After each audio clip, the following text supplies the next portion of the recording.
Hah? Wah, aku nak! A few moments later. Assalamualaikum warahmatullahi wabarakatuh. Kami dari kelompok 10 izin memaparkan materi dengan judul Hubungan Serikat Pekerja dengan Manajemen berikut studi kasus. Materi pertama akan dibacakan oleh saya, Beriana Nurcayani.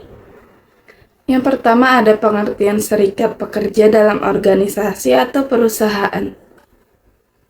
Organisasi yang mewakili pekerja dalam perundingan masalah upah, jam kerja, syarat, dan kondisi kerja lainnya dinamakan serikat pekerja.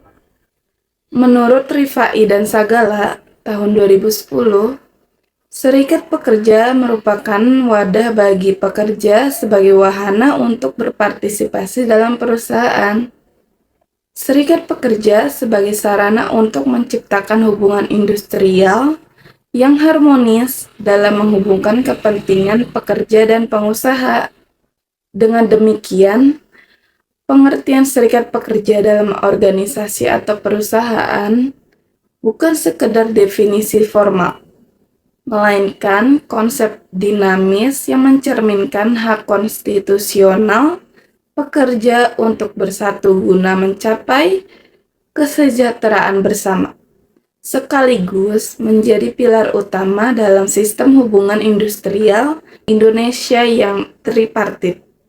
Menurut Budiono tahun 2009 bahwa tujuan serikat pekerja dapat tercapai melalui Undang-Undang Nomor 21 Tahun 2000 tentang serikat pekerja yang memberikan peran penting kepada serikat pekerja, diantaranya sebagai berikut.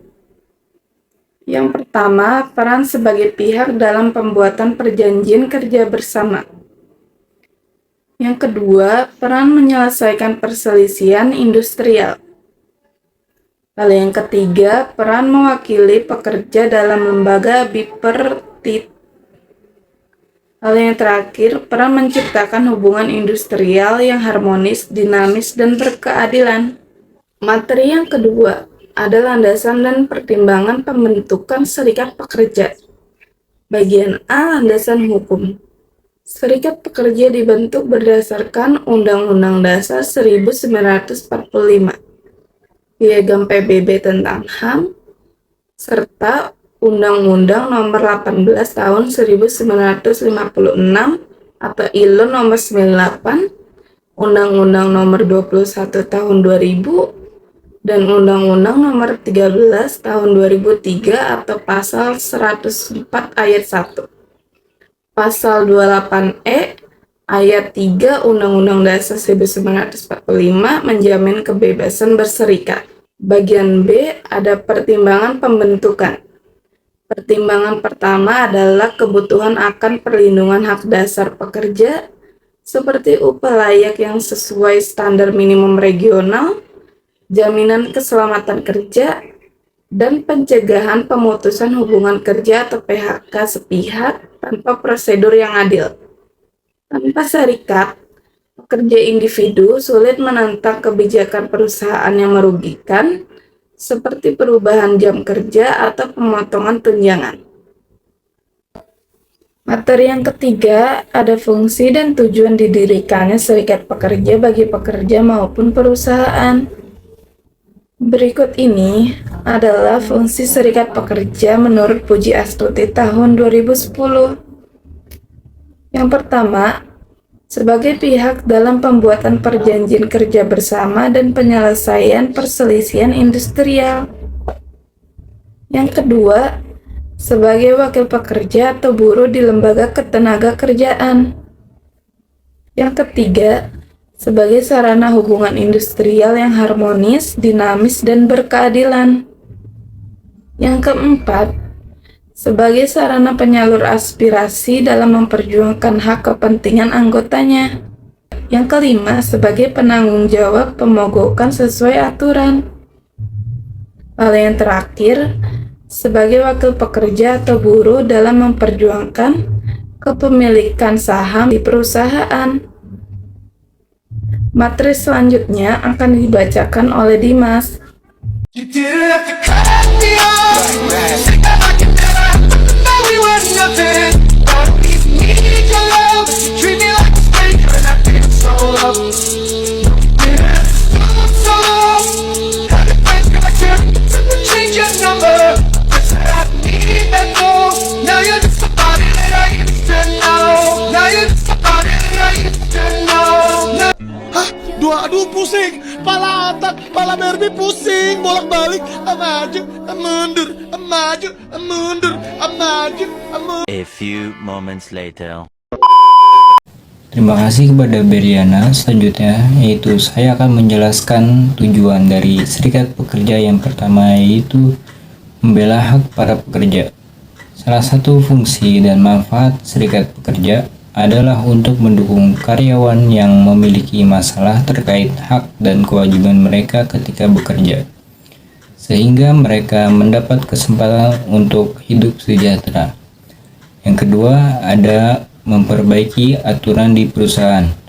Karyawan bisa saja satu hal atau aturan tertentu di perusahaan baru terlihat menjadi masalah seiring berjalannya waktu.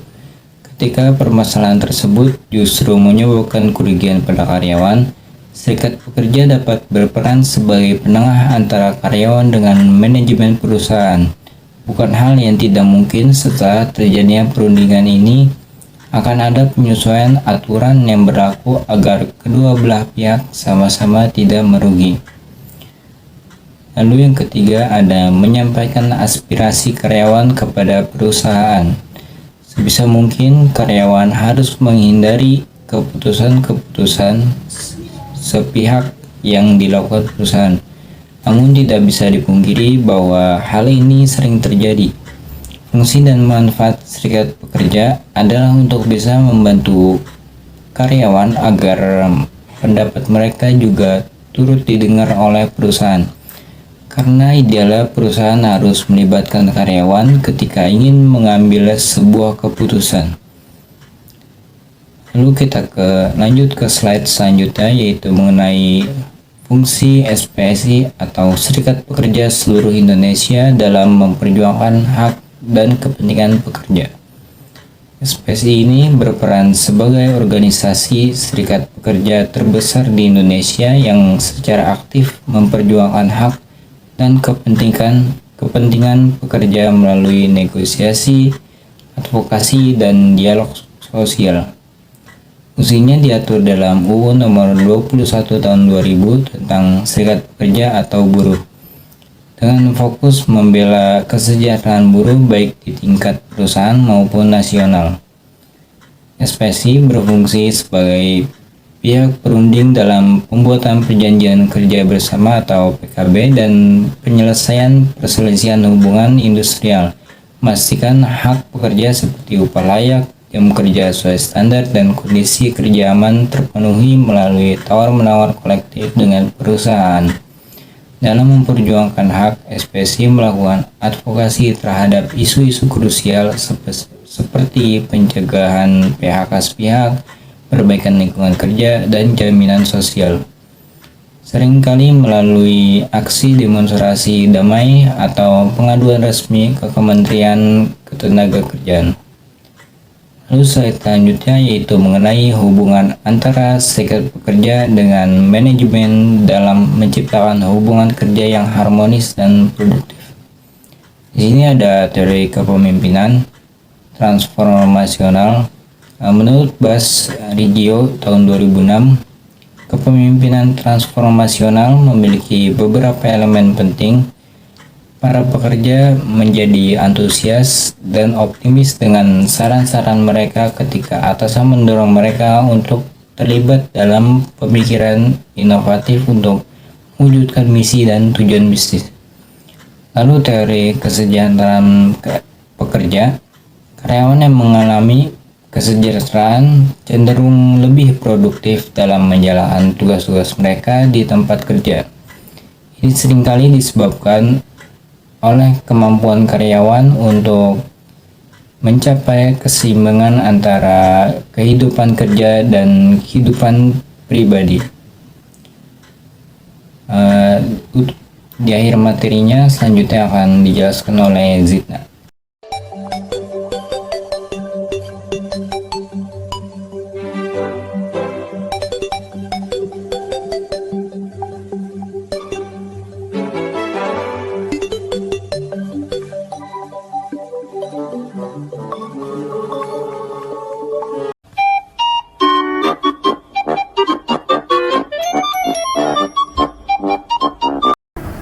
Terima kasih Dimas. Untuk melanjutkan, selanjutnya ada hubungan bipartit dan tripartit.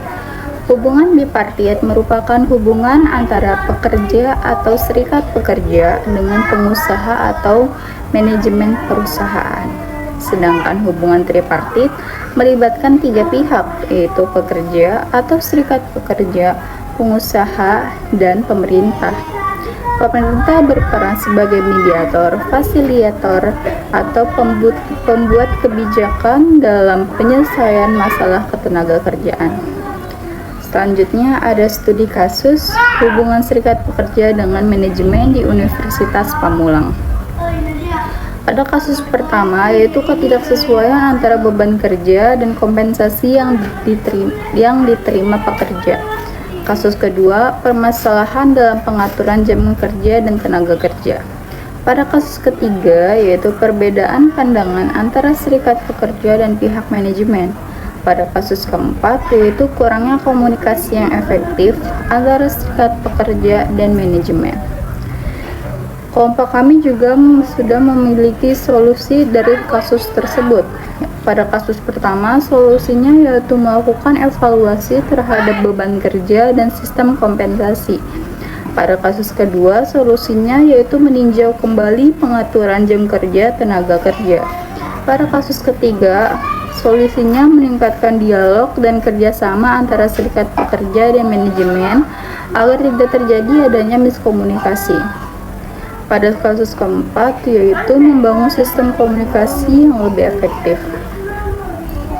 Cukup sekian presentasi dari kelompok kami, kurang lebihnya mohon maaf. Wassalamualaikum warahmatullahi wabarakatuh.